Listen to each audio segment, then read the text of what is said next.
Welcome. Tonight, we travel far back in time, beyond the ticking of clocks, beyond noise, stress, and light, to the land of the Nile where time flowed like water, where the sky blazed gold and sapphire, and the gods walked with men. Let your breath slow, let your thoughts grow soft. You are no longer here. You are standing on the banks of a river that shaped one of the greatest civilizations in human history. This is ancient Egypt, and this is just an ordinary day, a day long gone, yet still alive in memory and in dream. Let the world fade. Let your body grow heavy and still. You are safe here. You are home. The first light of morning spills softly across the eastern sky, a gentle band of pale gold, and rose unfurls above the horizon. The stars begin to dim, and the eternal river glistens in silence, like liquid obsidian laced with sunlight. You awaken, not to alarm, nor rush but to warmth. A slow, radiant heat already gathers in the air. You lie upon a low bed, woven from palm fibers. The mat beneath you holds the gentle memory of sleep. Around you, thick walls of sun-baked mud brick hold in the coolness of the night. Painted images on the walls fade in the morning light. Lotus blossoms, sacred eyes, the feathers of Mat, all drawn with care, now touched by time. You hear it, bird song pure and ancient. Ibis, cranes, geese, their voices echo over the water. The village stirs. You rise slowly, without urgency. You are not late. Time here does not chase you. You live in a small, peaceful village not far from Thebes. Your name is not spoken. It is whispered through the wind and dust. You are one among many, a soul in rhythm with sun and soil. You pull on your tunic. Light, soft linen, woven by your wife's hands. The fabric brushes gently against your skin. At your feet, papyrus sandals wait like faithful friends. You step into them and walk toward the doorway. The light outside is growing stronger, but still soft. The sky is turning a deeper gold. In the courtyard, your wife is already awake. She kneels beside a large flat stone, grinding emmer grain into flour. A rhythmic, slow motion, back and forth like the motion of waves. She hums, a tune as old as the desert wind, a song her mother sang, and her mother before her. Your children giggle softly as they draw in the dust with sticks. Their laughter is light, never sharp. They trace boats and birds, gods and creatures. One child draws Ra's great solar disk with rays like fingers reaching down. Breakfast is waiting, simple, sustaining, sacred. Rough bread, dense and coarse, full of tiny grains of sand from the grinding stone. A clay jug of beer sits beside it, low in alcohol, high in nourishment.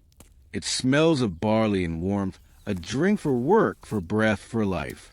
You sit with your family on reed mats. The meal is quiet.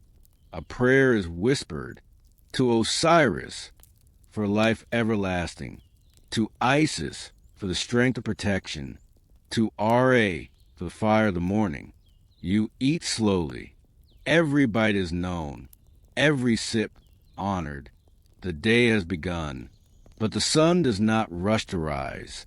It lifts steadily, a glowing orb behind the date palms. Long shadows stretch over the village path. You walk slowly. The earth is warm underfoot. The scent of wet soil and green papyrus rides a breeze. You pass others. A nod here, a soft peace to you there. No shouting, no urgency, just life unfolding. You reach the fields, wide, open, breathing. This is your work. Tending the land the river has fed. The Nile, in her generosity, has recently receded, leaving behind dark, rich silt, a gift from the gods. The soil yields willingly, soft and welcoming. You kneel, hands deep in the earth. You pull weeds.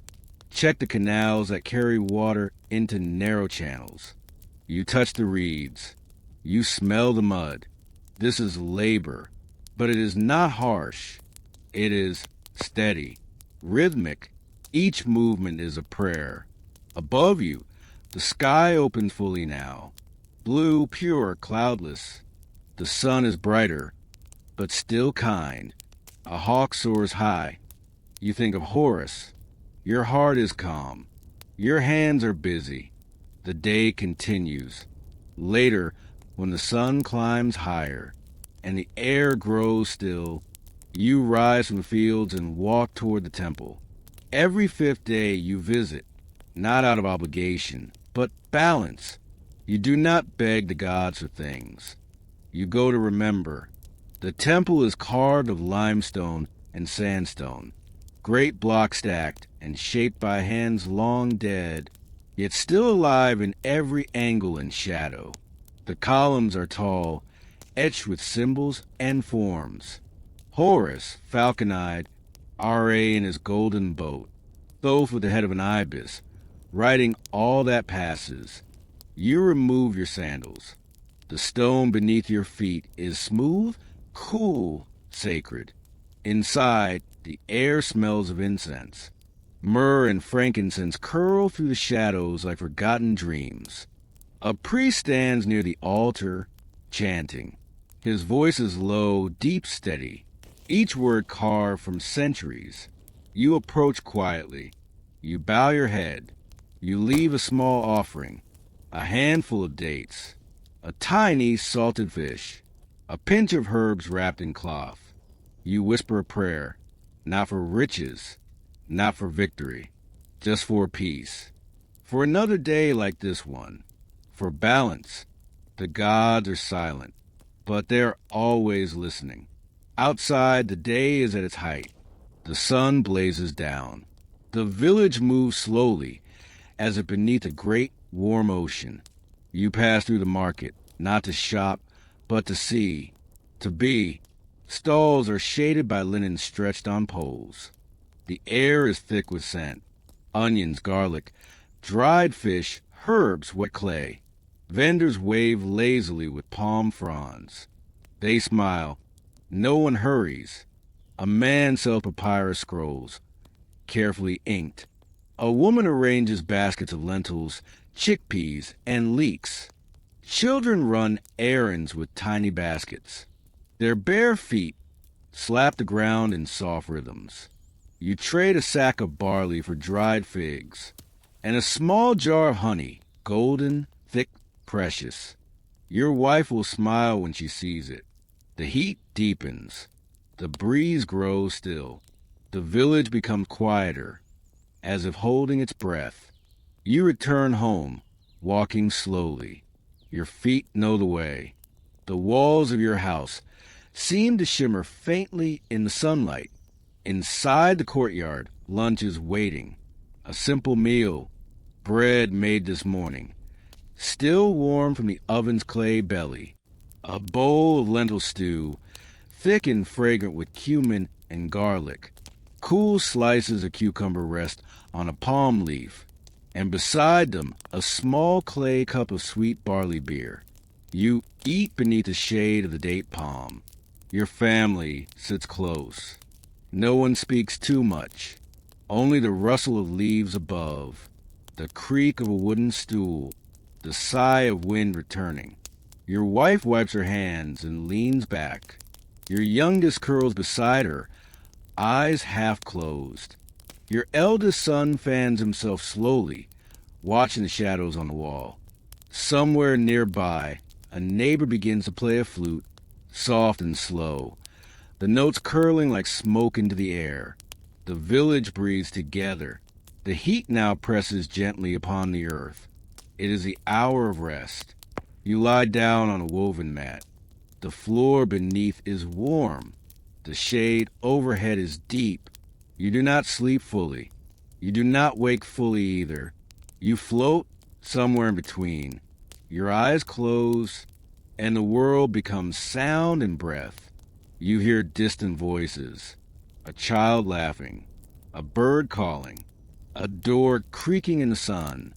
You feel the heat on your skin, the cool whisper of a breeze brushing past your neck, the scent of earth, old and kind. Time passes like honey, thick, golden, slow, and then the shadows shift again. The air grows lighter, cooler. It is time to move once more. You sit beside your eldest son in the outer room. Sunlight slips in through the reed shutters. He holds a small piece of wood, and with slow, careful hands, carves a figure, a cat, for Batit, the gentle guardian of home and joy. You guide him, your hands over his. Slow, you whisper, let the shape come to you. He nods. The knife moves, curved ears, a graceful tail. Dust curls off the wood in fine, golden strands. Your fingers smell of cedar and resin. The scent reminds you of your father and his father before him. Outside, your younger brother is shaping bricks from mud and straw. He stacks them with practiced hands, one upon the next, each one dry in the heat, soon to be part of someone's wall. The village is quieter now. The day's fire has dimmed, but life continues, soft and steady. The sounds around you form a kind of music, the rasp of carving, the murmur of a woman pounding herbs, the distant splash of water at the well, the low call of oxen returning from the fields. You breathe it all in. This is not just work. It is memory. It is ritual. It is love shaped into form. You step outside once more. The sun has begun its slow descent. The sky turns deeper gold, then orange, then rose. Palm trees cast long shadows over the earth. The wind returns, soft, cool, gentle against your face. It smells of river and dust, of distance of time. You walk to the edge of the Nile. It lies before you, wide, calm, reflecting the changing sky.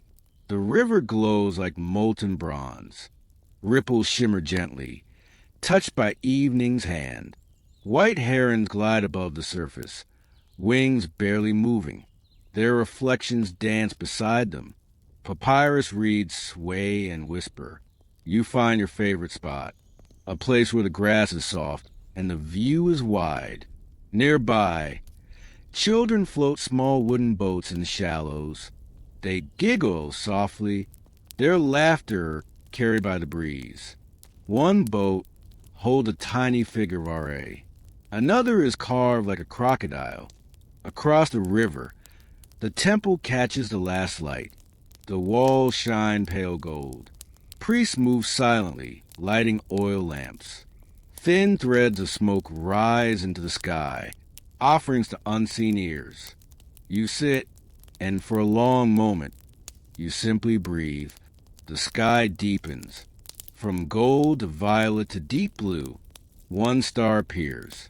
Then another. You pick up a stone and toss it gently into the water. The ripples grow wide, then vanish, just like the day. You return home as the last of the sun slips behind the horizon. The village is quieter now. Even the birds have gone still. The courtyard glows with soft lamplight. No fire is needed tonight. The air is warm, and the earth still holds the heat of the day. Mats of woven reeds are laid out. Your family gathers slowly, peacefully. No rush, no noise. Your wife hums a gentle tune, one she learned as a child, her voice low, swaying like the reeds near the Nile. Your mother, her hands folded in her lap, begins a story. Her voice is worn but strong, like a river stone smoothed by years. She speaks of the stars. How Nut, the sky goddess, wept tears of silver that became the stars above, each one a soul watching over the earth. Your eldest daughter braids the hair of the youngest child, small fingers moving gently, lovingly. The smell of dinner drifts through the air, onions and garlic cooking slowly, lentils simmering with coriander and salt, the gentle crackle of the cooking pot like a whispering fire. You take a sip of cool water from a clay jar, its surface beaded with moisture, drawn fresh from the village well. Above you, the first stars flicker, soft, steady. They bloom slowly in the sky, like prayers answered one by one. The night wraps itself around the village, like a cotton shawl drawn over sleeping shoulders. Dinner is ready, served not in grand bowls, but in simplicity and care.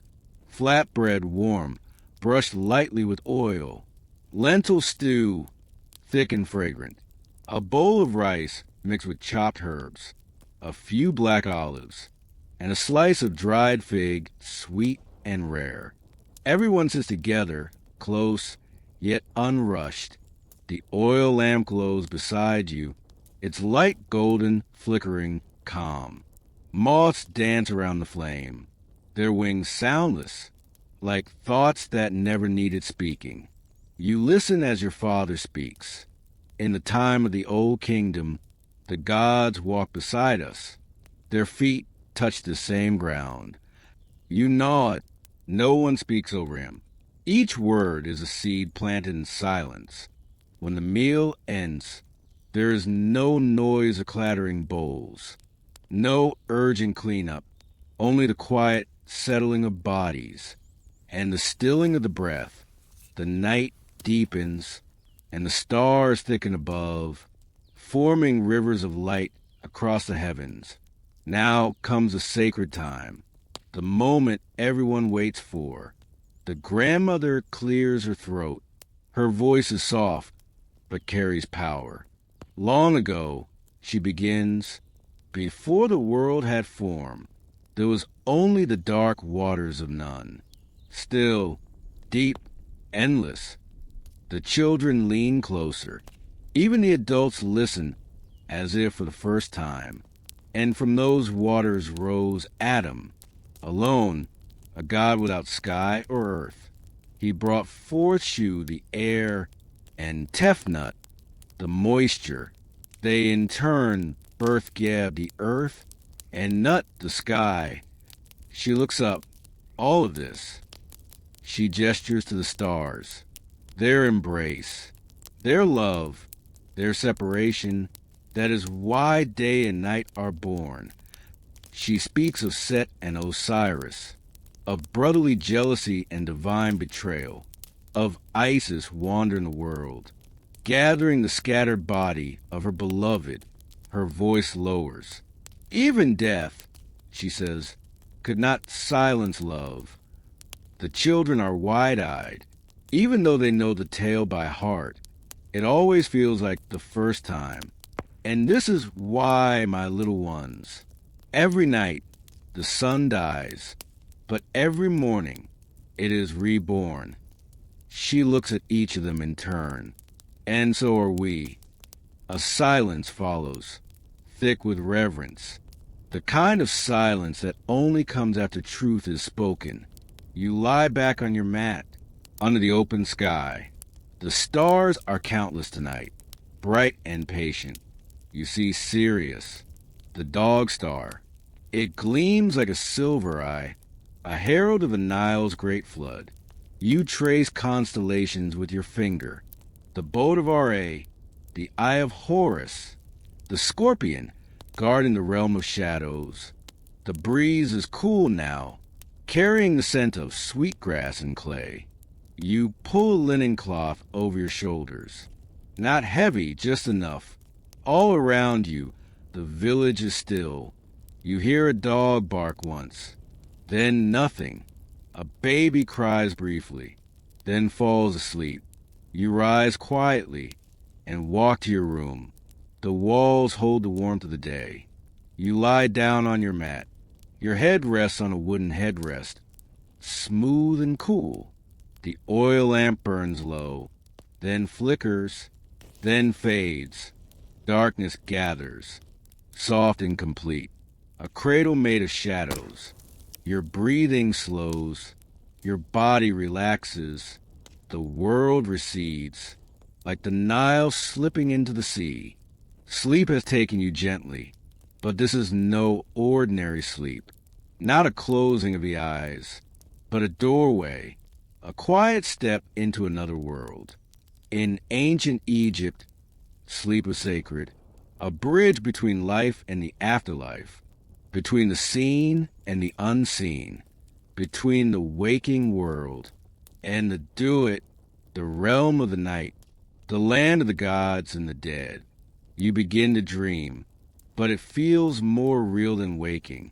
You are standing once more beside the Nile, but now it shines silver under the full moon. You step into a small wooden boat, painted with sacred symbols, papyrus flowers on its sides, a carved lotus at its bow. The water is still. Then, slowly, the boat begins to move. No paddle, only the current and the will of the gods. You drift down the sacred river of the underworld. The stars wheel overhead, but they are not the same stars you knew. These are older, deeper. They shine with the wisdom of the ancestors. The boat approaches the first gate, a pair of massive doors, guarded by creatures of fire and shadow. One has the body of a lion, another the face of a crocodile, but they do not harm you. They only ask a question. Have you spoken truth? Have you harmed none? And you answer with your heart. I have lived simply. I have shared my bread. I have walked with care.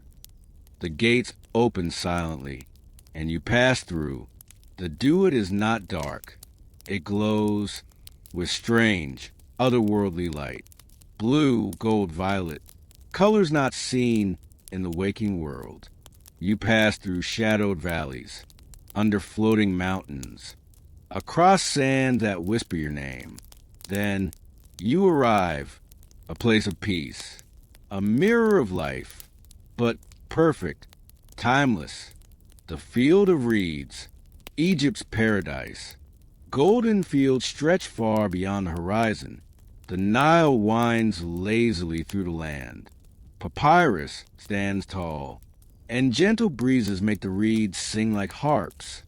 Souls dwell here, not as ghosts, but as themselves. Fathers, mothers, children, reunited, rested, whole. They farm, they sing, they walk barefoot in the grass. You see your ancestors. They wave to you, smiling. No words are needed. Here, time has no teeth, no hunger, no sorrow, only light, only the endless return of day. But your journey is not over. In the distance, you hear music, a slow, ancient harp, drums that echo like heartbeats, and chanting, low, rhythmic, eternal. You look up, and there it is, the night boat of R.A., golden, enormous. Its sails are made of stars, its hull carved from the bones of eternity. R.A., the sun god, stands at its helm, his crown a glowing sun disk, his eyes endless with fire. Each night, he sails through the Duat, fighting the serpent of Pep, bringer of chaos, so that morning may return. You bow your head, not in fear, but in awe, respect for this daily sacrifice. You watch as the boat passes, and with it, the forces of balance are restored. A hush falls over the Duat. The battle is over. R.A. has triumphed. The serpent has been defeated, as it is every night. In the distance, you see the faintest hint of gold, a thin line, a horizon of light. The sun is returning. Dawn has come. You are still dreaming, but the dream begins to change. The boat gently brings you back, through the gates, past the fields, back along the Silver River, back to your village, to your home. You open your eyes just a little. The room is quiet. A soft glow creeps across the floor. Outside, the birds have begun to sing. The ibis, the crane, the geese. Their calls gentle like waking prayers. You stretch, your body warm with rest, your mind still floating, half in the dream, half in the world. You are home, but something has changed. You feel lighter, wiser, peaceful. The sky outside is the same, but now you know it holds gods. The Nile flows the same, but now you know it carries souls. You have walked with the ancients. You have seen their world, not in museums or books, but through your own dreaming eyes. You have sat beside the Nile, touched the soft grain of emmer wheat, heard the prayers of priests, tossed a stone into sacred waters. You have drifted through the Duat, met the gods, and returned. Now, sleep remains in your body, but your heart is full. You are calm, safe, whole. Let the day begin slowly, or let sleep keep you a while longer.